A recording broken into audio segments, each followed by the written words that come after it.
주께 와 엎드려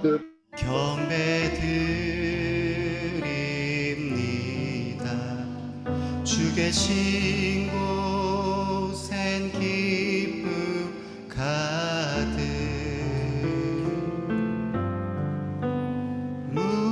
무엇과도 누구와도 바꿀 수 없네.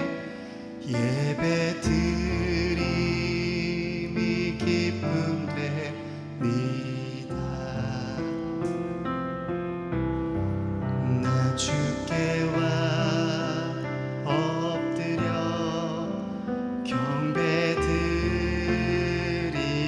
경배드립니다. 주 계신 곳엔 기쁨 가득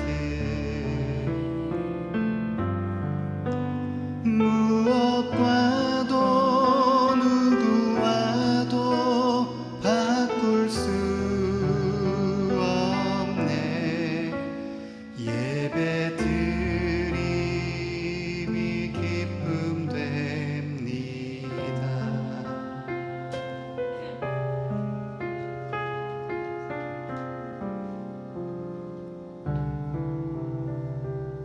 아멘.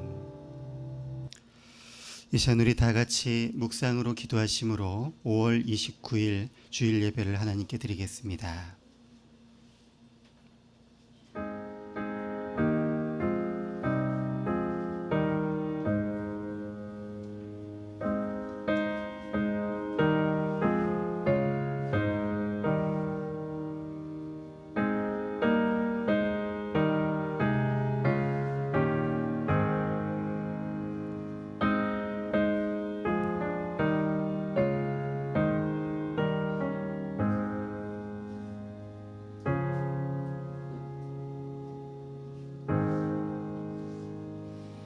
너희 모든 나라들아 여호와를 찬양하며 너희 모든 백성들아 그를 찬송할지어다.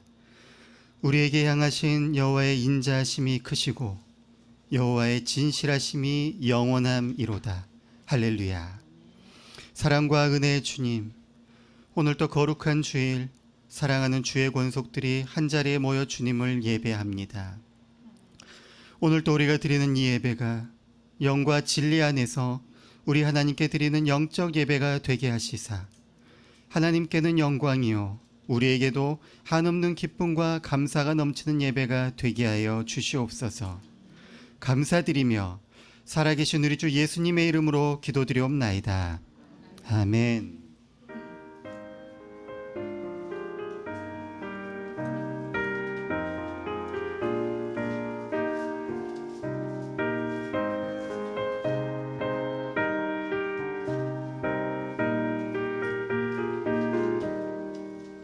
즐겁게 안식할 날 반갑고 좋은 날 내 마음을 편케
이 시간 사도신경으로 우리의 신앙을 고백드리고 주기도문으로 같이 기도하도록 하겠습니다. 전능하사 천지를 만드신 하나님 아버지를 내가 믿사오며 그 외아들 우리 주 예수 그리스도를 믿사오니 이는 성령으로 잉태하사 동정녀 마리아에게 나시고 본디오 빌라도에게 고난을 받으사 십자가에 못 박혀 죽으시고 장사한 지 사흘 만에 죽은 자 가운데서 다시 살아나시며 하늘에 오르사 전능하신 하나님 우편에 앉아 계시다가 저리로서 산자와 죽은 자를 심판하러 오시리라. 성령을 믿사오며 성도가 서로 교통하는 것과 죄를 사하여 주시는 것과 몸이 다시 사는 것과 영원히 사는 것을 믿사옵나이다. 아멘. 하늘에 계신 우리 아버지여, 이름이 거룩히 여김을 받으시오며 나라가 임하시오며 뜻이 하늘에서 이루어진 것 같이 땅에서도 이루어지이다. 오늘 우리에게 일용할 양식을 주시옵고 우리가 우리에게 죄 지은 자를 사하여 준 것 같이 우리 죄를 사하여 주시옵고 우리를 시험에 들게 하지 마시옵고 다만 악에서 구하시옵소서. 나라와 권세와 영광이 아버지께 영원히 있사옵나이다. 아멘. 하이델베르크 문답 제2부 우리의 구속에 관하여, 성신 하나님과 우리의 성화에 관하여 제22주일 57문부터 58문을 저와 여러분이 교독하도록 하겠습니다. 57문입니다. 육신의 부활은 당신에게 어떠한 위로를 줍니까?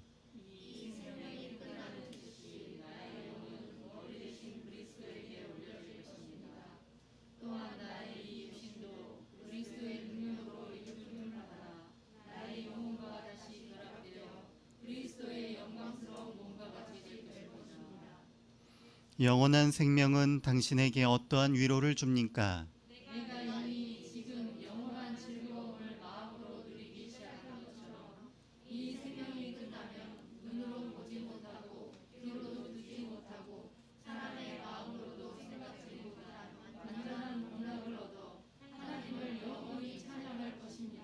아멘.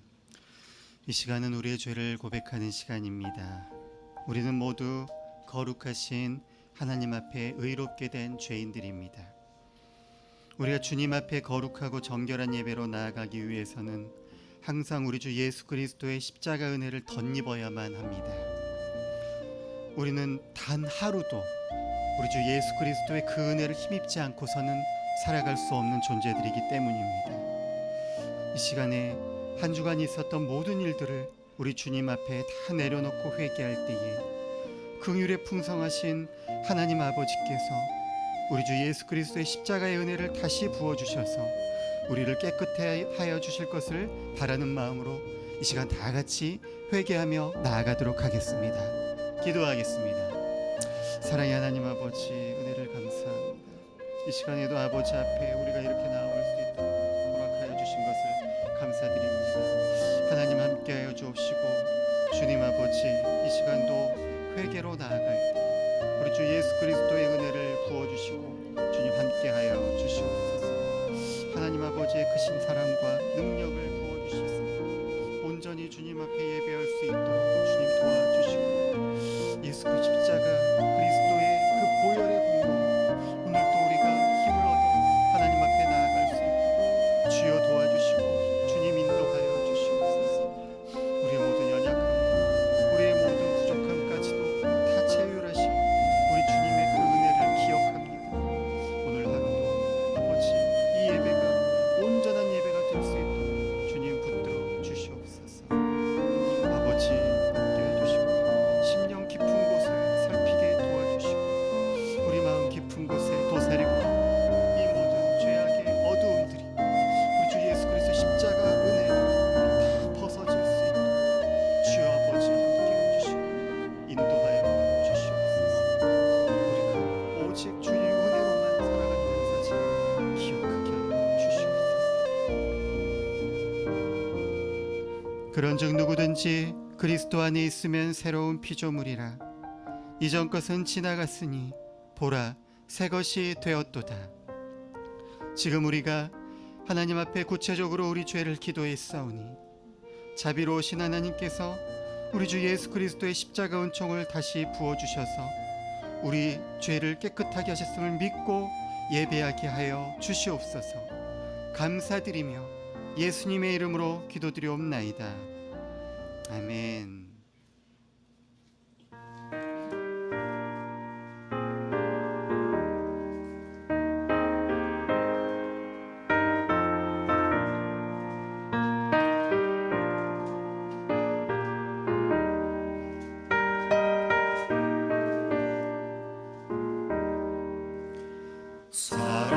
사랑하는 주님 앞에 형제자매 한자리에 크신 은혜 생각하며 즐거운 찬송 부르네.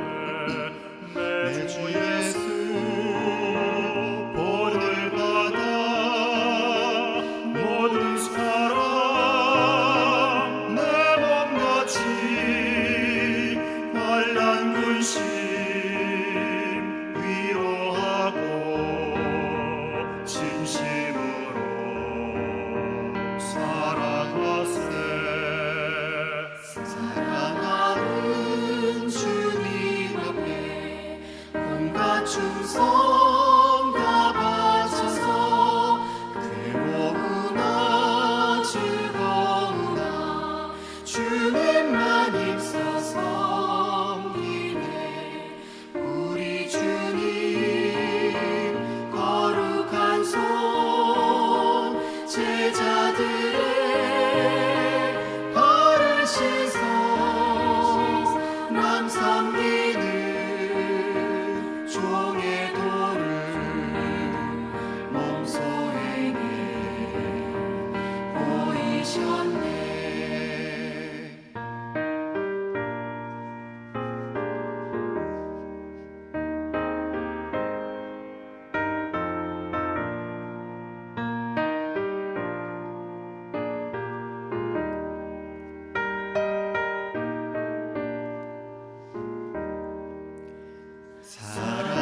사랑하는 주님 예수 같은 주로 섬기나니 한피바다 한 몸이룬 형제여 친구들이여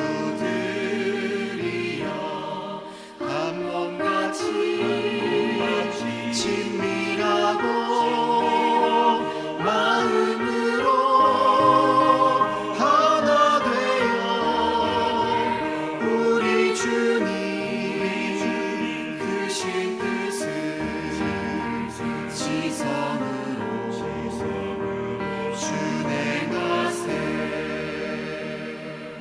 아멘. 이 시간 우리를 대표해서 송선 집사님께서 기도해 주시겠습니다.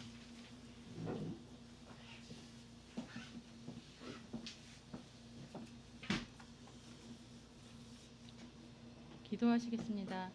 사랑과 은혜가 풍성하신 하나님, 예수 그리스도의 십자가의 은혜로 자격 없고 흠없는 우리를 구원하여 주셔서 이 시간 주님 앞에 나와 예배드릴 수 있다는 것이 얼마나 큰 은혜인지요. 이 시간 마음을 다하여 드리는 예배를 받아주시고 한없는 은혜와 기쁨이 충만한 시간이 되게 하여 주시옵소서.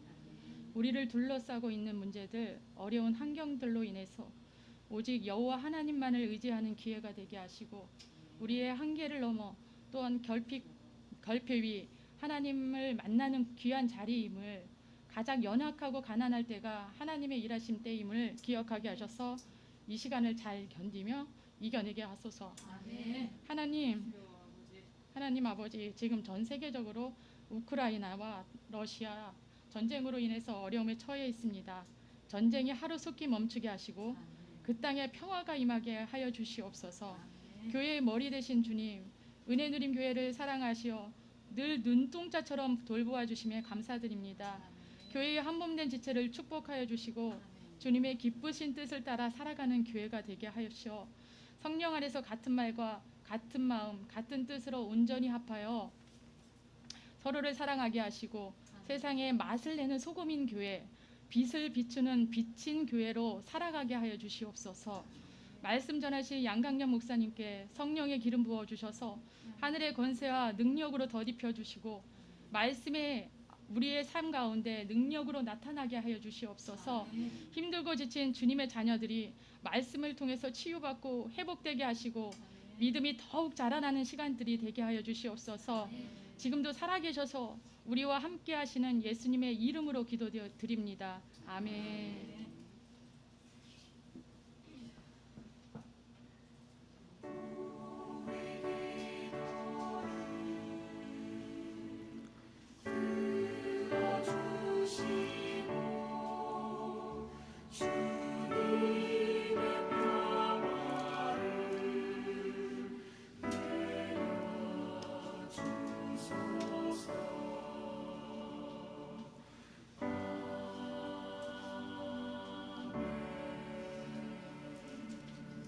아멘. 하나님께서 오늘 우리에게 주시는 말씀 마태복음 5장 31절로 32절까지 말씀입니다. 마태복음 5장 31절로 32절 말씀입니다.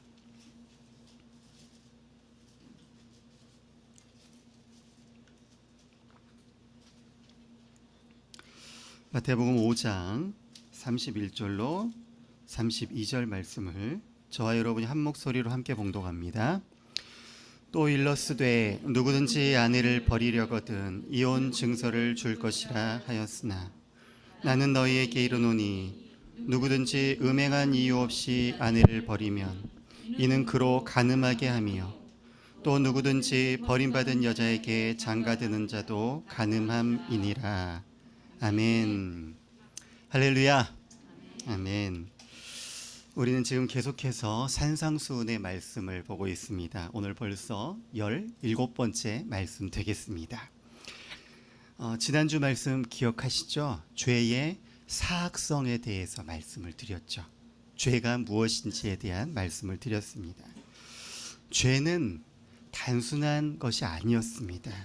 우리로 하여금 죄를 욕망하게 하고 죄를 생각나게 하는 하나의 세력이었어요. 세력.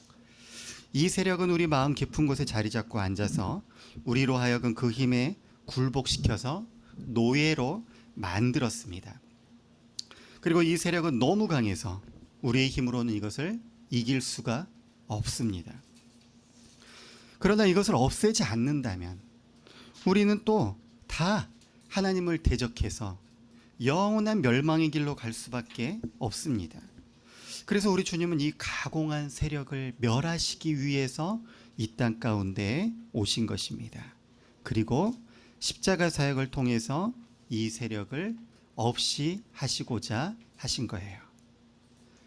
이 죄에 대한 올바른 이해가 우리의 중생과 그리고 구원과 그리고 성경의 구속사적인 의미를 이해하는 데 대단히 중요하기 때문에 우리가 이 죄에 대해서 잘 알아야만 합니다. 이 죄는 세 가지 성격을 지닌다고 말씀드렸습니다. 기억하시나요? 첫 번째는 교활성이었죠. 두 번째는 좀 어려운 말이었죠. 사곡성이었습니다. 그리고 세 번째는 파괴성을 지닌다고 그랬어요. 죄가 교활한 것은 우리가 그 죄에 대한 특정한 행동을 하지 않았을 때 우리가 만족감을 누리게 되고 스스로 의롭다고 생각하게 만들어 버린다는 겁니다. 그래서 그 죄의 본질과 실체는 외면하게 만들어 버린 특성이 있습니다. 그렇게 죄는 교활합니다. 두 번째, 이 죄는 사곡성을 지닌다고 했는데 사곡이란 말은 뭐죠? 교활하고 그리고 또 요사스럽다 이런 뜻이라고 그랬죠. 그래서 하나님이 우리 안에 원래 창조 때부터 두신 우리의 인간의 본성들, 그것들 자체는 악한 것이 아니에요. 그런데 이 본성으로 말미암아 죄를 짓게 만드는 것으로 바꿔버리는 것이 바로 죄의 사곡성이라는 것이지요. 그리고 이 죄는 모든 것을 파괴해버립니다. 하나님과 인간과의 관계를 파괴하고 인간과 인간과의 관계도 파괴하고 결국에는 자기 자신도 파괴해서 죽음으로 인도하고 영원한 지옥으로 떨어뜨리게 만드는 것이 바로 이 죄의 특성이라고 할 수 있습니다. 그래서 우리는 우리 안에 도사리고 있는 이 죄의 세력에 대해서 깊이 이해하지 않고서는 우리가 중생으로 나아갈 수가 없습니다. 그래서 이 죄에 대해서 아는 것이 우리에게 정말로 중요하다고 할 수가 있습니다. 자, 우리가 지금 사실 오늘은 31절과 32절을 봤지만 앞에서부터 27절부터 32절까지가 전체적인 맥락에서 한 문장이었지요. 그래서 이 27절부터 32절까지의 말씀은 세 부분으로 나누어졌다고 했습니다. 27절과 28절, 그리고 29절과 30절, 그리고 31절과 32절이에요. 27, 8절은 구약에 간음하지 말라는 말씀에 대해서 예수님께서 다시 한번 재해석을 하십니다. 행동뿐만 아니라 마음의 문제까지 다루시죠. 그 다음에 29절과 30절에서는 이 죄의 문제, 이 음행의 문제를 몸의 문제로까지 확대시킵니다. 마음에부터 몸으로 확대시키죠. 그런 다음에 31, 2절에서는 이혼 문제에 대해서 말씀하시는 겁니다. 지난 시간까지 우리가 27절부터 30절까지를 봤고요. 그리고 오늘 이 시간에는 이 31절과 32절 말씀에서 이 이혼 문제를 통해서 간음하지 말라는 이 말씀이 어떻게 확대되는지를 한번 살펴보고자 합니다. 여러분, 한 부부가 있었습니다. 하루는요, 아내가 남편에게 이렇게 말하더래요. 여보, 당신은 나에게 로또 같은 사람이야. 네, 그래서 남편이 어때요? 기분이 좋았을까요? 나빴을까요? 좋았겠죠? 그래? 어떤 면이 그래? 그렇게 물어봤어요. 그랬더니 아내가 이렇게 말했어요. 하나도 안 맞아. 이렇게 말해요. 네. 그렇죠? 로또죠. 네, 우리 부부간에 계신 분들, 당신은 내게 로또 같은 사람이 한번 얘기해 주세요. 다른 의미로 얘기해 주십시오. 오늘날 우리 사회에서 이 이혼 문제가 굉장히 심각한 수준이죠. 네, 우리나라 전체 이혼율이요, OECD 국가 중에 9번째로 높습니다. 그리고 아시아에서는 가장 높아요.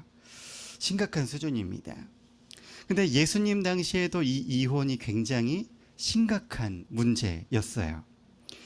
예수님 당시에는요, 남녀 차별이 굉장히 심각했습니다. 어떤 수준이었냐면요, 당시 남자들은요, 아내가 마음에 들지 않는다고 하면 언제든지 버릴 수 있었어요. 언제든지 이혼을 할 수 있었어요. 여성 인권이라는 것이 정말 바닥이었던 때였습니다. 말도 안 되는 수준이었어요. 참정권이 없는 건 물론이고 법정 증인으로도 인정이 되지 않았었죠. 여자들의 증언은.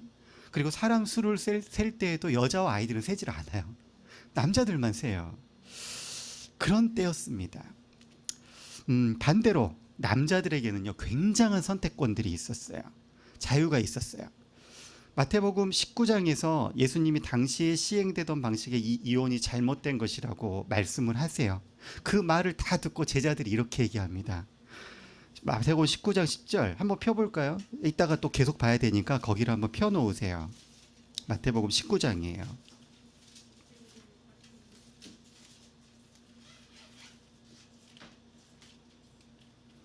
(19장) 10절에 한번 보세요. 10절, 제자들이 이르되 만일 사람이 아내에게 이같이 할진대 장가들지 않는 것이 좋겠나이다. 예수님이 이혼 문제에 대해서 잘못됐다, 제가 설명을 하니까 뭐라고 얘기한 거예요? 그럴 거면 차라리 결혼 안 하고 말겠습니다, 이렇게 얘기하는 거예요. 이게 이 당시 사람들의 인식이었어요. 가늠한 연고 외에 아내를 버리지 말라고 했더니 차라리 결혼 안 하는 게 낫겠는데요, 이렇게 얘기한 거예요. 지금으로서 우리가 이해가 안 되죠. 근데 당시 사회 분위기가 이랬다는 거예요. 그 당시에는요, 아내를 버리면서 이혼 증서만 써주면 아무 문제가 되지 않았어요. 이렇게 하면 의로운 것으로 간주되었다는 거예요. 이 이혼 증서가 뭐냐면요, 지금 이 여자가 최소한 미혼 상태다라는 것을 그냥 단순히 증명해 주는 그런 서류예요. 이게 왜 필요하냐면, 혹시라도 여자가 다른 남자와 동침하다가 걸리면 어떻게 되냐면 간음죄가 돼요. 그래서 그걸로 기소가 되면 어떻게 되죠? 끌려 나와서 광장에서 돌에 맞아 죽게 돼요. 그걸 방지하는 서류예요. 나 미혼이다라는 것을 증명해주는 서류인 거예요. 그러니까 겨우 목숨을 유지하게 만들어주는 서류인 거예요. 또 이 이혼 증서가 있어야 다른 재혼 상대를 구하는 것도 가능하게 돼요. 그리고 만약에 이것도 저것도 다 안 되면요, 그 몸을 파는 직업이 되어서 생계를 이어갈 수 있게 해주는 최소한의 서류가 바로 이 이혼 증서입니다. 자, 그런데 이 당시에 남자가 어떤 경우에 이혼 증서를 써주고 아내를 버릴 수 있었는지에 대해서 율법에 대한 해석이 굉장히 논란이 있었어요. 바리새인들 안에서도 이것이 논쟁거리였는데, 이 당시에 바리새인의 두 가지 아주 대표적인 학파가 있었어요. 첫 번째 학파는 샴마이 학파예요. 저 이름 재밌죠? 예, 쌈마이 아닙니다. 샴마이예요. 샴마이 학파예요. 그리고 다른 학파는요, 힐렐 학파예요. 힐렐 학파. 근데 이 샴마이 학파는 좀 보수적이에요. 그래서 제한적으로 해석을 했어요. 오늘 예수님이 말씀하신 것처럼 이 도덕적 근거에 한해서만 이혼을 허용을 했어요. 그러니까 음행한 연고 외에 이혼하면 안 된다, 이렇게 말했던 거예요. 그 반면에 힐렐 학파는요, 어떤 이유든지 다 허락을 했어요. 예를 들어서 아내가 밥을 태웠다, 그것도 이혼 사유가 돼요. 국이 짜다, 이혼할 수 있었어요. 어마어마하죠. 심지어 남편이 더 예쁜 여자가 마음에 들어서 아내를 바꾸고 싶을 때에도 이혼을 허락을 했어요.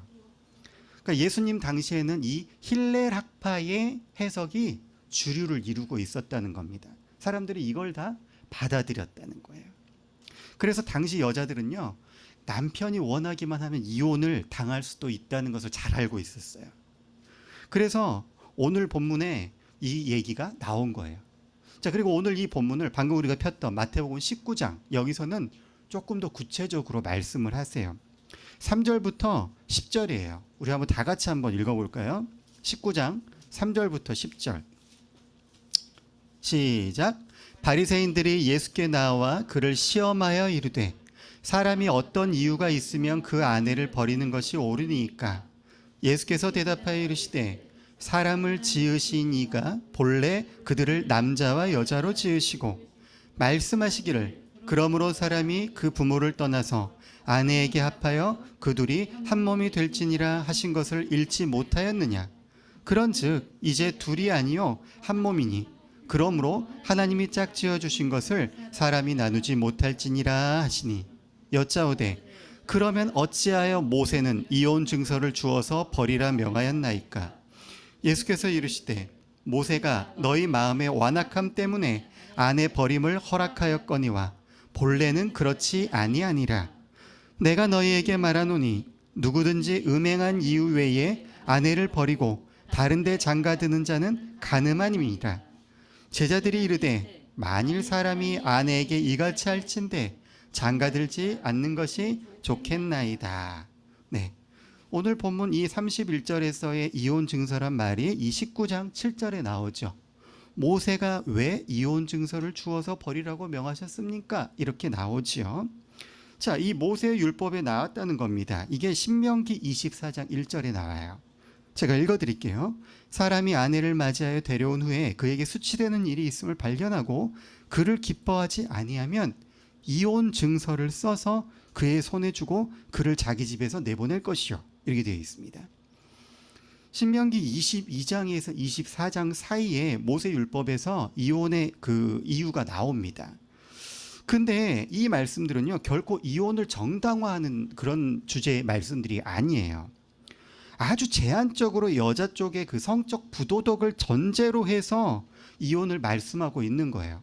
그리고 심지어는요, 남자가 이혼의 권리를 상실하게 되는 경우들에 대해서도 말씀하고 있어요. 그럼에도 불구하고 당시에 시행되던 율법에서는 남편의 지극히 사소한 기분까지도 존중하면서 전적으로 남자에게만 유리하게 되어 있었던 거예요. 그래서 우리 주님은 이 이혼 문제를 다루시면서 이혼이 결코 하나님의 뜻이 아니다라는 것을 4절에서 6절을 통해서 말씀을 하고 있는 것이죠. 하나님의 뜻에 대해서, 결혼에 대해서 말씀하고 있는 거예요. 결혼에 대한 하나님의 뜻은 뭐라고 했습니까? 두 사람이 하나로 연합되는 것. 그죠? 이게 결혼의 뜻이라는 거예요. 이 연합은요, 아주 특별해요. 사람의 다른 어떤 관계와도 다른 특별함을 지닙니다. 부모와 아니면 기타 다른 인간관계에 없는 거예요. 그래서 이제 이 두 사람은 한 몸으로 살아갑니다. 한 몸. 한쪽을 잃거나 서로 대치해서는 결코 온전한 삶으로 남을 수가 없게 되는 거예요. 자, 그런데 여기서 우리가 알아야 될 게 있어요. 우리가 이 마태복음의 이 말씀들을 하나님께서 이혼이 괜찮다라고 하시는 말씀으로 오해해서는 안 된다는 거예요. 이 말씀을 문자 그대로 받아들여서 배우자가 만약에 간음을 하면 반드시 이혼을 해야 된다 이렇게 받아들이면 곤란한다는 거예요. 하나님 말씀을 지키기 위해서 난 이혼하기 싫은데 억지로 해야 되겠네 이렇게 받아들이면 안 된다는 거예요. 물론 무조건 이혼이 안 된다 이것도 아닙니다. 어떠한 경우에도 이혼은 무조건 안 된다 이런 맥락도 아니에요. 가정폭력이라든지 피치 못할 이유로 이혼이 필요한 경우들도 있습니다. 현대사회에서는 또한 굉장히 복잡하지요. 그런 것도 아니에요. 그러나 오늘 본문 말씀은 정말 이 간음하면 무조건 이혼하라 이런 말씀이 아니라 결혼에 대해서 집중하고 있다 이렇게 보시면 돼요. 그리고 이 이혼에 대해서 부분적으로 허락하시는 이유가 뭐라고 말씀하냐면 인간의 완악함 때문이다 이렇게 말씀하고 계세요. 인간의 완악함 때문이다. 8절 한번 볼까요? 19장 8절.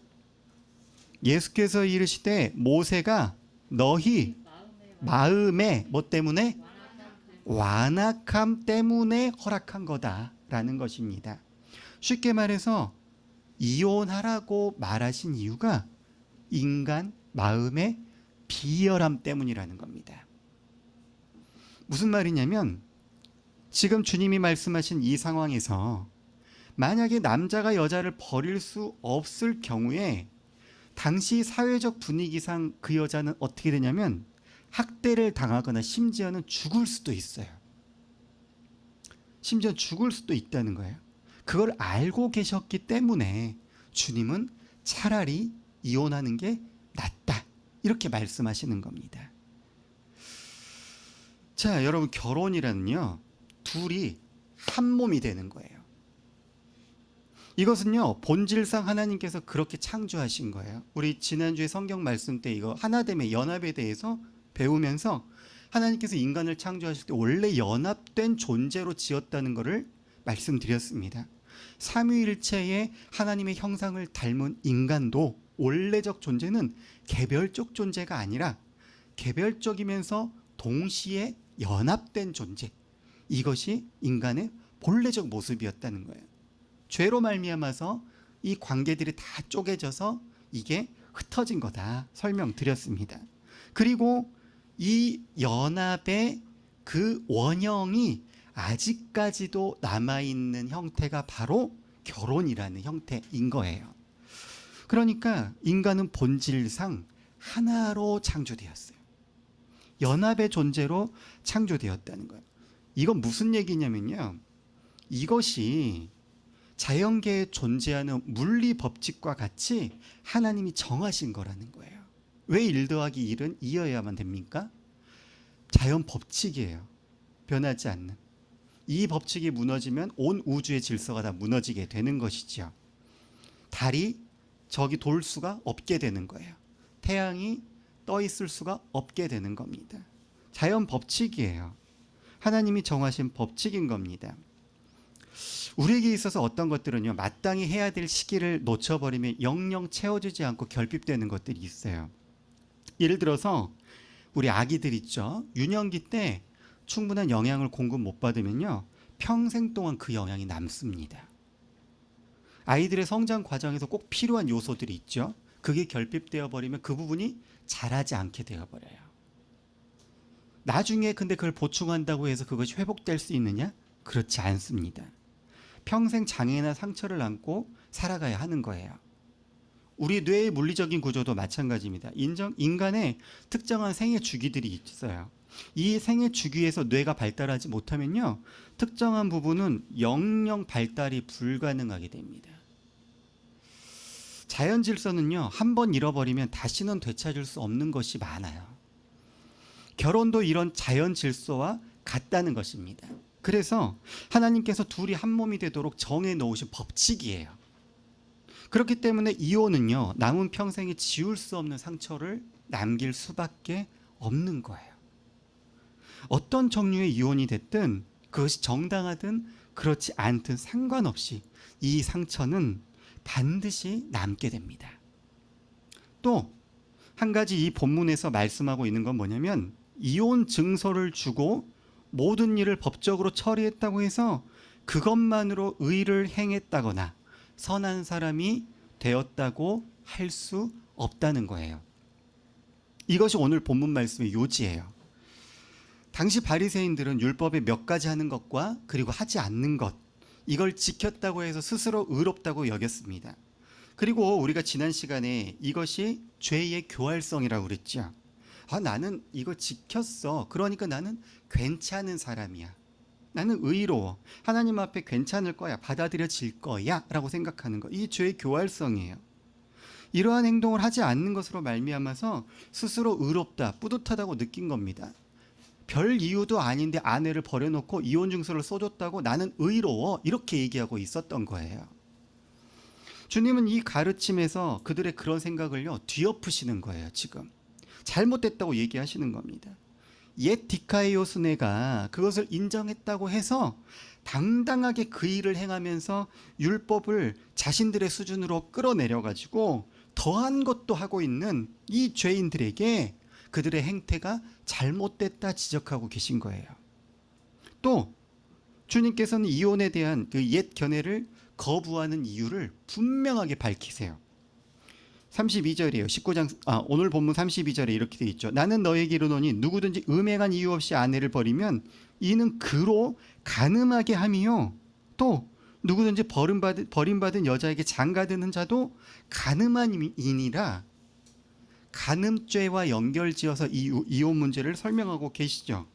이 부정한 이유 외에 다른 이유로 아내를 버리는 자는 아내로 말미암아 간음하게 만드는 것이며, 다른 남자한테 이 버림받은 여자를 아내 삼게 하는 것도 그 사람을 또한 간음하게 만들게 되는 것이다, 이렇게 설명하고 있는 거예요. 그러니까 이것이 단순히 이혼을 금하는 것을 넘어서 이 이혼의 영향에 대해서 말씀하고 있는 겁니다.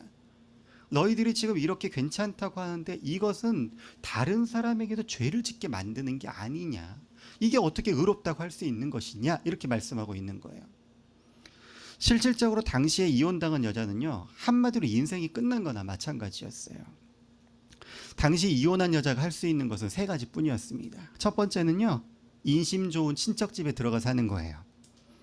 근데 대개는 어떻게 되겠습니까? 눈칫밥 먹게 되겠죠. 그리고 대부분 하녀 수준으로밖에 살 수 없어요. 그 집에 하녀 수준으로밖에 살 수 없어요.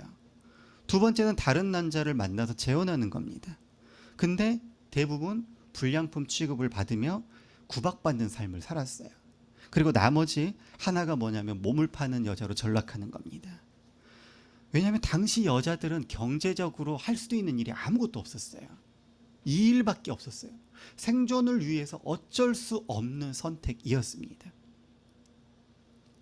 반면에 남자는요, 아무런 해가 없었어요. 아무런 해가 없었어요. 버림받은 여자가 재혼하지 않으면요, 여자로서 비참한 삶을 살아야만 했던 거예요. 사회적 지위도 없고, 또 만약에 자녀도 없다? 그러면요, 정말 비참하게 늙어가는 거예요. 이것을 의미했던 것입니다. 하지만 재혼한다고 해도요, 여러분 평생 학대받아요. 그리고 비참한 대우를 받아요. 그 이혼 자체가 당시 여자들에게 얼마나 큰 상처였겠냐는 겁니다. 이 모든 것을 다 포함하는 의미로 지금 주님이 지금 말씀하고 계신 거예요. 오늘 본문 말씀은 이 간음하지 말라는 말씀에 대한 이 옛 디카이오순의 옛 의에 대한 것과 천국 디카이오순의 지금 새로운 하나님 나라의 이 의에 대한 정의가 바로 이혼 문제로까지 확대되는 말씀이에요. 그것은요, 간음의 문제가 결혼과 밀접한 관계가 있다는 것입니다.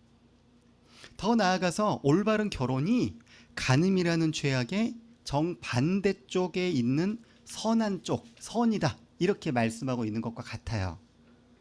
그 말은요, 우리의 결혼 생활을 잘 지켜나가는 것이 십계명에 간음하지 말라는 말씀을 잘 지키는 것이라는 의미예요.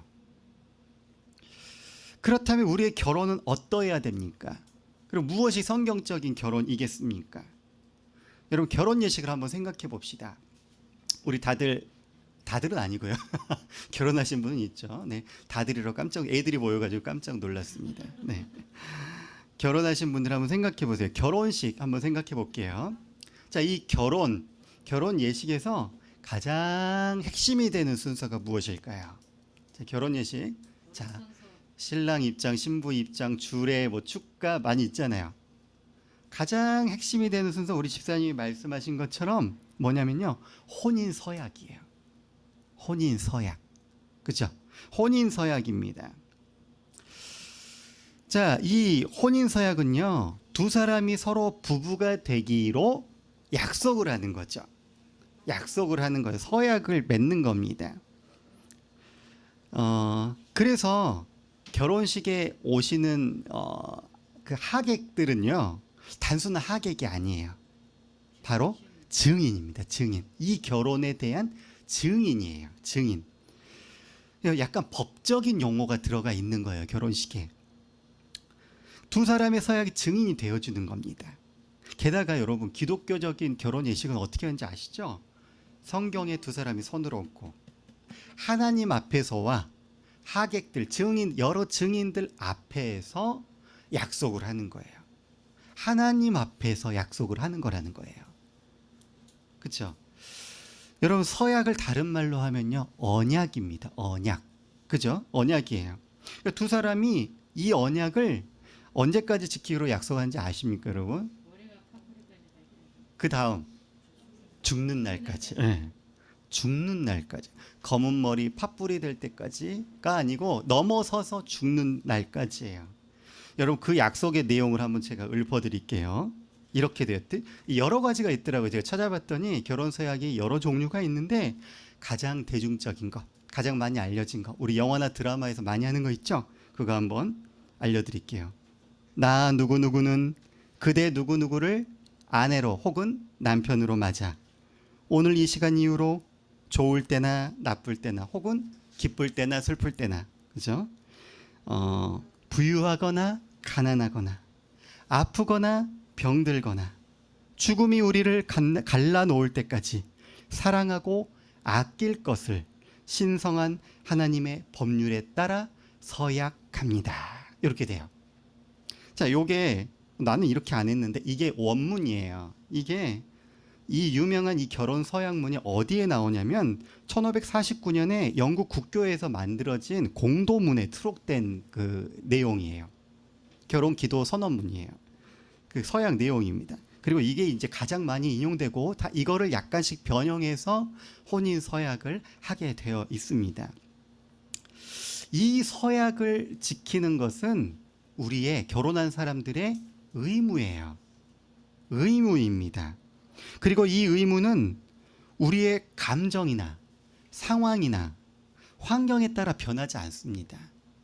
여러분, 계약은요, 그 이후에 계약서에 명시되어 있지 않은 다른 것에 영향을 받지 않아요. 그 언약에 대한 이 명시되어 있는 내용으로만 영향을 받는 게 계약이에요. 그러니까 우리의 감정이나 상황이나 환경이 변했다고 해서 이 언약이 파기될 수가 없어요. 평생의 언약이기 때문에 그렇죠. 그리고 약속이기 때문에 그렇죠. 하나님께서 우리와 맺으신 언약에 하나님은 결코 변치 않으셨어요. 그래서 신실하게 그 언약을 지켜오셨습니다. 그 언약이 어떻게 흘러가신지 저랑 공부를 오래 하신 분들은 다 아실 거예요. 창세기 아담 언약부터 해서 노아 언약, 아브라함 언약, 모세 언약, 다윗 언약, 새 언약에 이르기까지 그 언약들이 다른 언약이 아니에요. 계속 갱신돼 나가는 겁니다. 우리 계약 기간을 연장하듯이 그렇게 하나님께서 새롭게 더 좋게 갱신해 나가시는 거예요. 하나님은 이 언약을 역사 가운데에서 창조부터 지금까지 신실하게 우리에게 지켜오셨던 거예요. 우리의 상황과 환경에 상관없이 지켜오셨다는 겁니다. 언약은 이런 겁니다, 여러분. 신실하게 지켜져야 하는 거예요. 곧 성경적인 결혼은 이 혼인 서약을 신실하게 지키는 것이에요. 혼인 서약을 신실하게 지키는 것. 여러분, 우리는 산상수훈에서 이 간음하지 말라는 이 말씀의 천국 디카이오스네를 살펴보면서 오늘까지 이 말씀을 이어왔어요. 간음하지 말라는 이 말씀의 천국 마음의 의, 곧 디카이오스네는 간음하지 않는 그 행동뿐만 아니라 마음의 음욕까지 제해야 된다는 말씀이었어요. 그러기 위해서는 죄를 짓는 우리의 손과 발을 잘라내버리듯 실제로 자르는 게 아니라 그 죄의 요소들을 잘라내라. 그렇게 말씀드렸죠. 그리고 하나님과 증인들 앞에서 맹세한 이 혼인 서약을 잘 지켜내는 것이 새로운 하나님 나라에서의 간음하지 말라는 말씀을 지키는 것이라는 거예요. 여러분, 우리는 간음하지 말아야 됩니다. 그런데 어떻게 예수님이 말씀하신 것처럼 마음으로부터도 간음하지 않을 수 있겠습니까? 말씀처럼 우리가 죄를 짓지 않기 위해서는 우리 지체 일부분을 잘라버리면 과연 우리는 죄를 짓지 않을 수 있겠습니까? 이미 이거 설명했었죠. 잘라버린다고 해서 죄를 지을 거예요. 오른 눈을 빼버리라고 했죠. 한쪽 눈으로만 이렇게 죄 짓고 다닙니까? 그러지 않잖아요. 지체를 빼버리면, 눈을 빼버리면, 장님이 되면 우리 음욕이 사라질까요? 그러지 않는다는 거죠. 도박 중독인 사람 손을 잘라버리면 그 도박 중독에서 해방될까요? 그렇지 않아요. 그렇지 않습니다. 진짜 문제는 우리가 어떤 존재냐는 거예요. 손발이 있어서 만약에 죄의 행위를 할 수 있다.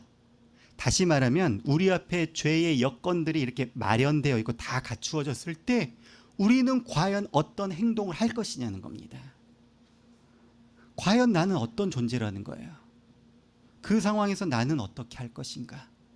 그걸 바라봐야 돼요. 손발을 없애는 것으로는 그 부분을 변화시킬 수가 없어요. 아무리 몸의 지체를 없앤다 해도 우리 마음에는 여전히 분노와 멸시와 정욕이 들끓을 수가 있는 거예요. 반대로 천국 마음의 선은 하나님과 주변 사람들을 향한 긍정적인 사랑이에요. 우리는 죄를 짓지 않으려 애쓰는데 선을 행하는 데는 적극적이지 않아요. 죄를 짓지 않으려고는 애써요. 근데 선을 행하려고는 적극적이지 않다는 겁니다. 그런데 여러분, 죄를 멀리하는 가장 좋은 방법은요, 그 죄의 가장 반대쪽에 서 있는 선을 행하는 거예요. 죄의 교활성과 사곡성에 대해서 우리가 배웠잖아요. 거룩을 향해 애쓰는 우리 마음을 왜곡시킵니다. 그래서 이 죄를 행하지 않으려 애쓸 때 오히려 그 죄가 더 떠오르게 만들고 더 생각나게 만들고 하는 게 이 죄의 교활성과 사곡성이었어요. 우리가 죄에 대해서 싸우고 이 죄에 대해서 안 지으려고 애를 쓰면 쓸수록 죄의 유혹은 더 크게 다가오고 이 죄는 더 생각나게 되어진다는 것이 이 죄의 특성이라는 겁니다. 그래서 죄를 가장 효과적으로 제거하는 방법은 아예 생각하지 않는 것. 이 죄가 아예 무시되는 상황이에요. 그리고 그것은요, 우리가 선을 행할 때 가능해집니다. 분노와 멸시로 말미암아서 마음의 살인죄를 짓지 않기 위해서는요, 그 대상을 사랑해버리면 돼요. 사랑해버리면 됩니다. 그러면요, 분노, 멸시, 싸그리 사라져버립니다. 마찬가지로 음욕의 죄를 이기기 위해서는요, 가장 강력한 힘은 뭐냐면 나의 아내와 남편을 뜨겁게 사랑하는 거예요. 그 사랑이 우리 마음에 가득할 때 온갖 형태의 악들이 들어설 자리가 없게 되는 겁니다. 여러분 생각해 보세요. 우리 연애했을 때 생각해 보세요. 내가 이 사람과 결혼을 해야 되겠다는 마음을 먹으면 다른 거 어떤 것도 눈에 안 들어오잖아요. 부모가 반대해도 어떤 사람이 반대해도 그 사람만 보이잖아요. 그리고 다른 사람이 눈에 보입니까? 다른 여자가 눈에 들어오고 다른 남자가 눈에 들어와요? 그때는 아무 생각 안 났잖아요. 눈에 콩깍지 씌어 있었잖아요. 그렇게 열렬히 사랑할 때 그 사람만 보이는 겁니다.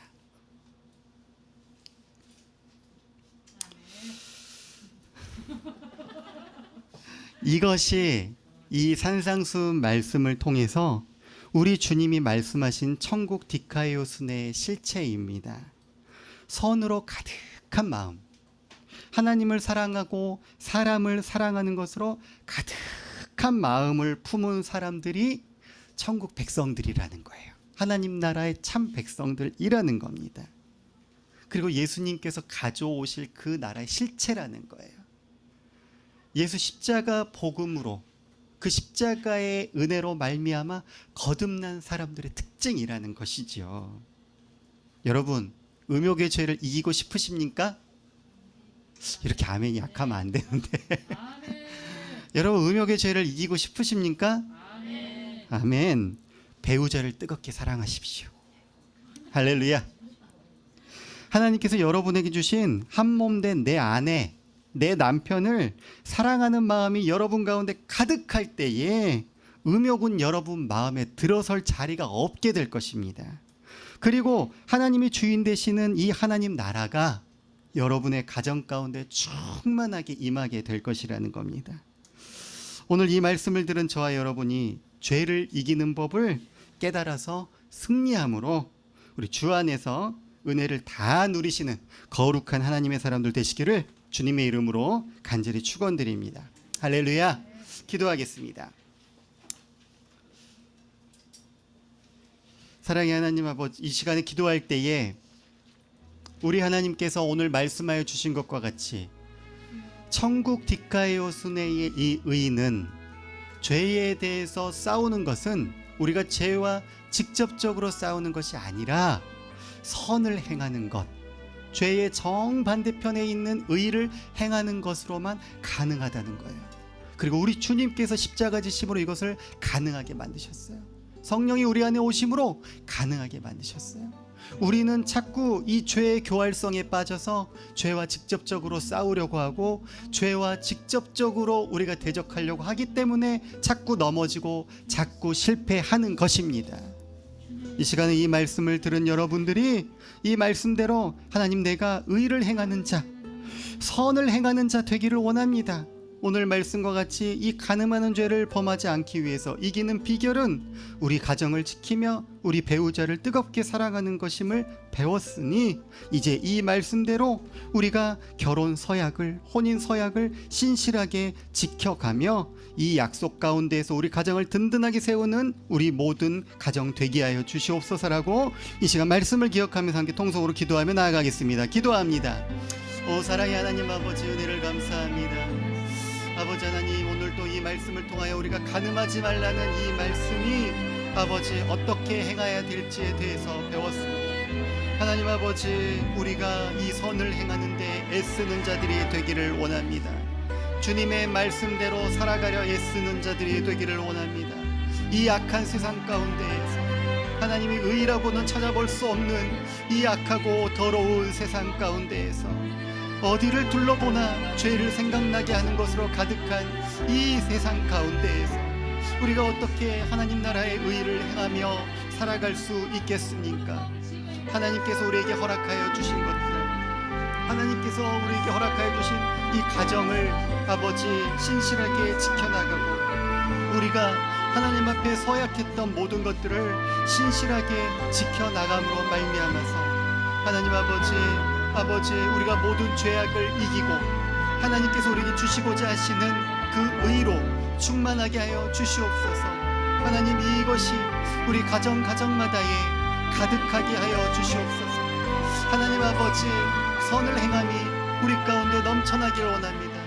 우리 안에 이미 성령 하나님께서 함께 하심으로 이것들을 행할 수 있는 존재로 만들어 주셨사오니 예수 그리스도 십자가의 보혈로 거듭난 자들로서 우리가 신실하게 이것들을 행하며 나아갈 수 있도록 주여 도와주시고 주님 역사하여 주시옵소서. 오 하나님, 함께하여 주시옵소서. 주님 인도하여 주시옵소서. 주여 아버지 함께하여 주시옵소서.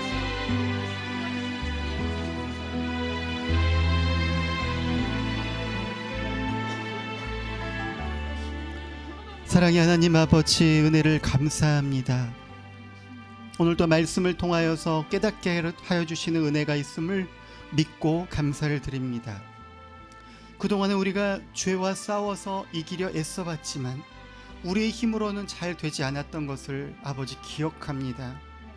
아버지, 우리가 성경적인 방법을 몰랐습니다. 우리를 도와주시려 애쓰시고 우리에게 가장 좋은 것으로 채워주시려 하시는 하나님의 그 은혜를 우리가 모르고 하나님, 우리 힘으로만 애썼던 모든 것들, 이 어리석음을 이 시간에 다 내려놓습니다. 하나님 아버지, 우리가 이 말씀을 기억하면서 주님을 힘입어서 선을 행하는 자들이 다 되게 하여 주시옵소서. 하나님, 이 간음하지 말라는 말씀 가운데 무엇이 우리의 선입니까? 하나님 앞과 많은 증인들 앞에서 서약을 맺은 이 결혼의 관계가 바로 우리의 선인 줄 믿습니다. 하나님 아버지, 이 가정을 힘있게 지키게 하여 주시고 이 언약의 말씀을 잘 지켜나가는 저희가 되게 하여 주시옵소서. 예수 십자가의 은혜로 우리에게 이 능력을 부어주셨습니다. 성령께서 우리 가운데 함께 하시며 우리 길을 인도하십니다. 우리가 주님의 말씀대로 사랑하고자 애쓰기만 하면 우리를 도와주실 준비가 되어 있으십니다. 하나님, 이것을 믿고 사랑하게 하여 주시고 우리가 우리 가정들을 지키며 하나님 나라를 우리 가정에서 온전히 이루어내는 저희 모든 성도들 다 되게 하시고 우리 은혜 누림 교회가 되게 하여 주시옵소서. 그래서 가정 천국이 이루어지게 하여 주시고 직장도 천국이 이루어지게 하여 주시고 우리 교회도 하나님 나라가 온전히 되어지는, 그래서 우리 모든 삶이 천국의 삶이 되어지는 그러한 은혜가 있도록 우리 모든 성도들의 삶 가운데 하나님이 주인 되어 주시고 하나님이 다스려 주시옵소서. 이 모든 말씀을 감사드리며 우리 구주 예수님의 이름으로 기도드리옵나이다. 아멘.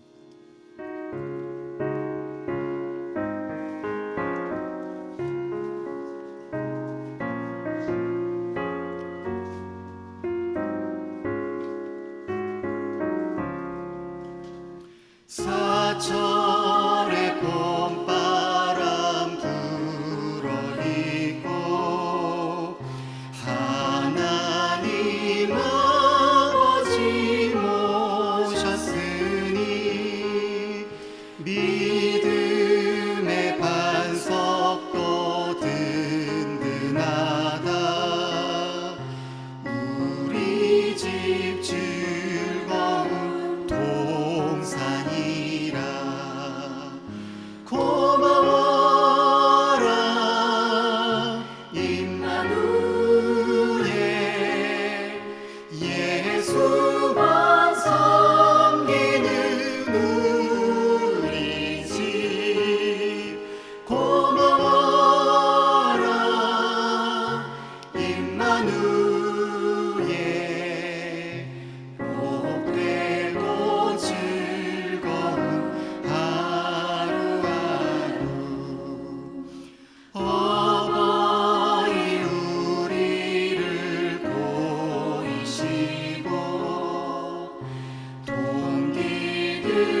말씀드립니다. 오늘 또 예배 오신 여러분 모두를 주님의 이름으로 환영하고 축복합니다. 오늘 저희 교회 새로 오신 분이 계시죠? 우리 김효영 목사님께서 오늘 아들과 함께 오늘 같이 방문해 주셨습니다. 우리 김효영 목사님 환영합니다. 축복합니다. 박수하겠습니다.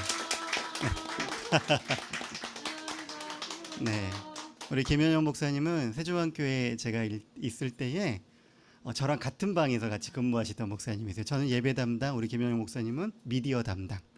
그래서 세종안교회의 모든 그 영상들을 다, 그리고 방송을 다 이렇게 담당하셨던, 그러니까 방송국으로 얘기하면 PD, 방송국에서 PD 하셨었고요. 그래서 세종안교회 이렇게 스카웃 되셔 오셨던 목사님이세요. 그래서 지금 다른 사역도 다른 사역들을 이제 준비하시고 지금 쉬고 계시는 기간에 저희 교회 오셔서 당분간 같이 이렇게 신앙생활 하시게 되었습니다. 많이 환영해 주시고 축복해 주시고, 우리가 풍성하게 나누는 이 성도 간의 교제가 우리 목사님 가정으로까지 넓어져서 같이 많이 사랑을 나누었으면 좋겠습니다. 감사합니다. 다음 주 예배 안내입니다. 우리 대표 기도는 우리 최혜정 집사님께서 해주시겠습니다. 그리고 다음 주에 우리 6월 첫째 주죠. 원래가 있는 날인데 저희가 공동의회를 하도록 하겠습니다. 우리 교회 첫 공동의회입니다. 사실은 저희가 아직 그 교회는 교회잖아요. 그래서 회를 구성을 해야 되는데 아직 저희가 구성이 안 돼 있긴 해요. 그래서 다음 주에 공동의회를 해야 되는데 안건은요. 저희가 이제 정관을 제정을 해야 되죠. 그래서 이 정관 제정을 반드시 공동의회를 통해서만 이 제정을 승인이 나게 되어 있습니다. 그래서 공동의회를 해야 되고요.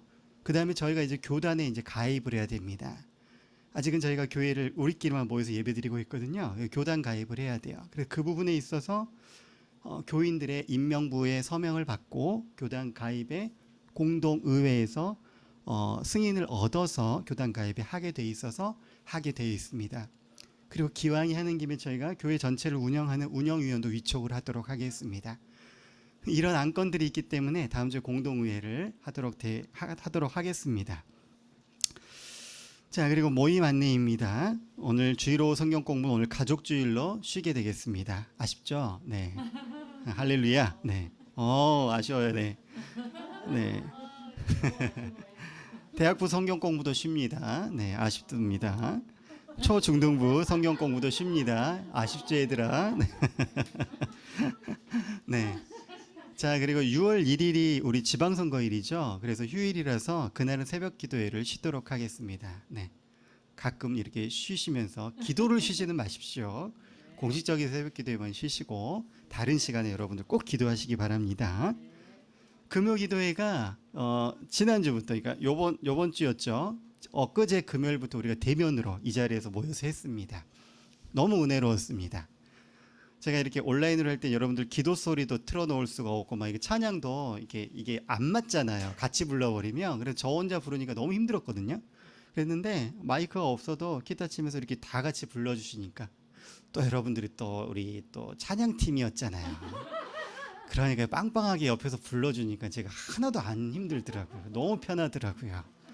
그래서 같이 뜨겁게 찬양하고 또 뜨겁게 기도하니까 시간이 어찌나 짧은지 같이 모여서 기도하니까 너무 좋고 또 말씀 나누니까 또 은혜가 있고 함께 모여서 기도하는 일들, 함께 모여서 예배하는 일들이 많아져야 될 것 같습니다. 많이 들어오십시오. 우리 남자분들도 퇴근하고 피곤하시면 피로회복제 오셔서 이렇게 기도로 피로회복제로 채우십시오. 성령이 주시는 피곤치 아니하게 하시는 그 은혜로 충만하게 될 줄 믿습니다. 할렐루야. 네, 그 다음에 온라인 헌금 안내와 기도 순서 안내 주보를 참고해 주시기를 부탁드립니다.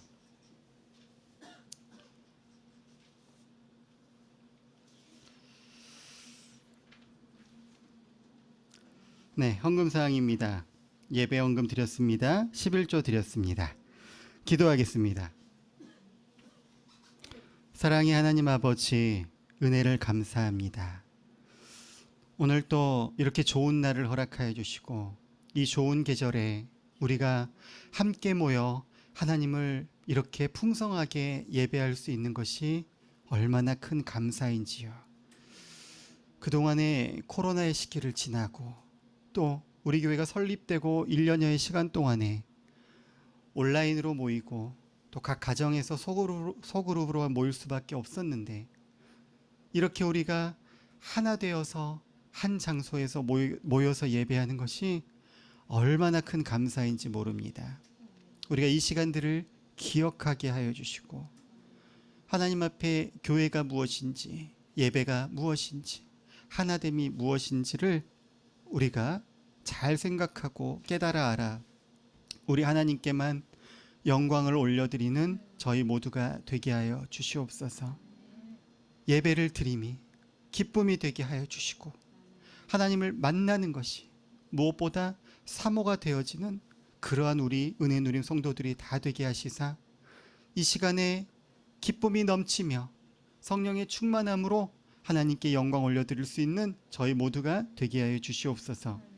하나님, 오늘도 예배로 나오면서 예물을 가지고 나왔습니다. 하나님, 이 예물을 받아주실 때에 우리가 단순히 가진 물질의 부분을 드리는 것이 아니라 우리 마음을 올려드리미오니, 우리의 마음으로 이 예물을 받아주시고, 이 예배가 하나님 앞에 온전하게 우리 마음을 올려드리며 영과 진리로 드리는 예배가 되게 하여 주시옵소서. 또한 이 시간에 11조 예물 드리며 나아가는 지체들이 있습니다. 우리 가진 것의 10분의 1을 드림이지만 그 가진 모든 것을 대표해서 드리는 예물이오니, 이 예물을 받으실 때에 하나님이 우리 가진 모든 것을 받으시는 것처럼 받아주시고, 이 예물이 드려질 때마다 우리에게 생명 주시고 힘을 주시고 일용할 양식을 주시며 필요를 채워주시는 놀라운 하나님의 은혜를 기억함이 있게 도와주시고, 그리고 앞으로의 삶 가운데서도 그렇게 먹이시고 입히시고 인도하신다는 그 아버지가 되시는 하나님을 믿음으로 신앙하는 그러한 예물이 되게 하여 주시옵소서. 하나님 아버지, 오늘도 우리 교회 모든 권속들을 축복합니다. 항상 어디 있거나 무엇을 하거나 주 뜻대로 행하기를 애쓰는 자들이 되게 도와주시고, 말씀대로 살아가는 믿음을 허락하여 주셔서 우리 주님 성령께서 도와주시는 그 은혜를 날마다 경험하며, 날마다 우리가 주일마다 만날 때마다 우리 삶에 하나님이 함께 하셨다라는 그 임마누엘 하나님을 경험하고 간증하는 그러한 역사가 우리 성도들의 삶 가운데 넘쳐날 수 있도록 하나님 함께하여 주시고 복을 내려 주시옵소서. 각 가정마다를 축복합니다. 오늘 말씀을 나눈 것과 같이 우리 가정이 가정천국들이 다 되게 도와주시고, 부부가 서로 하나됨을 힘쓰게 도와주시고, 가정의 자녀들이 강건하게 도와주시고, 가족 구성원 모두가 하나가 되어 하나님 나라를 충만하게 누리며 하나님의 정말 그 통치와 다스리심이 가정에 충만하여 가정 천국 이루며 살아나가는 행복한 가정들이 다 될 수 있도록 주여 복의 복을 부어 주시옵소서. 사랑하는 우리 자녀들을 위해서도 기도합니다. 우리 자녀들 어디를 가나 하나님과 사람들에게 사랑받는 자녀들이 되게 하여 주시고, 그 사랑을 먹으며 우리 자녀들이 잘 자라나서 이 세상에 하나님의 큰 일꾼들로 성장할 수 있도록 하나님 도와주시고 역사하여 주시옵소서. 지혜와 지식과 명철에도 뛰어나게 하여 주시사 세상을 정복하는 자녀들 되게 도와주시고, 머리가 되고 꼬리가 되지 않게 하여 주시며, 이 세상 가운데에서도 승리하며 살아나가는 자녀들이 다 될 수 있도록 주여 도와주시고 역사해 주시옵소서. 세상의 악한 모든 세력들로부터 우리 자녀들을 지켜 보호하여 주시고, 죄를 생각나게 하는 모든 것들을 다 버리고 오직 말씀으로 충만히 무장되어서 하나님 나라의 강한 군사로 자라갈 수 있도록 우리 자녀들을 지켜 보호하여 주시옵소서.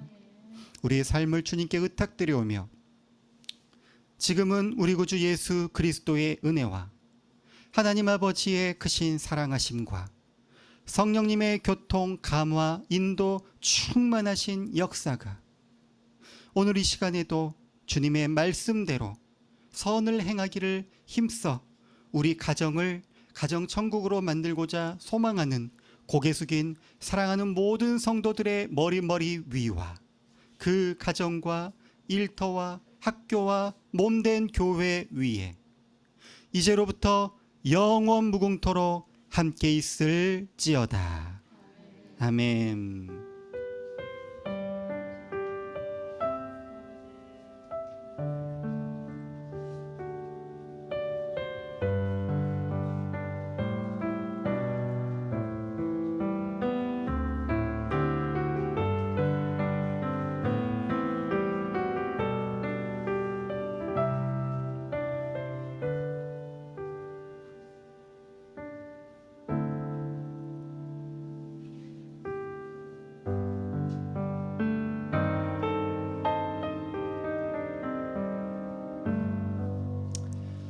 아멘. 예배를 마쳤습니다. 감사합니다.